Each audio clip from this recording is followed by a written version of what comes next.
নদী থেকে আমরা উপার্জন করেছি আর এই উপার্জনের মাধ্যমে আমরা আমাদের পরিবার পরিচালনা করেছি এবং এই নদী থেকে অর্থ উপার্জন করে সেখান থেকে আমরা লেখাপড়ার খরচ ব্যয় করছি। আর আজকে আমরা এই নদীতে নামতে পারতেছি না, নদীতে মাছ ধরতে পারতেছি না। নদীতে মাছ ধরতে গেলে যারা ইজারা নিয়েছে অর্থাৎ পুঁজিবাদীরা তারা আমাদেরকে বিভিন্নভাবে আইনের ভয় দেখাচ্ছে, জেলের ভয় দেখাচ্ছে, বিভিন্নভাবে আমাদের হুমকি দেখানো হচ্ছে। সেই সাথে আমরা নদী পাড়ের লোক অনেক অতি সরল সরল লোক, আমরা তো এর ভয় করে আমরা এখানে নামতেছি না, কিন্তু আমাদের জীবন জীবিকা অনেক কষ্টে জীবনযাপন করতে হচ্ছে। আমাদের আজকে বাড়িতে উনুন উঠে নাই, কারণ আমরা যখন উপার্জন করতে পারি না তখন আমাদের কিভাবে উনুন উঠবে।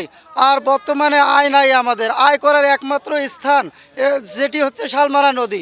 এই নদী থেকে আমরা উপার্জন করে আমাদের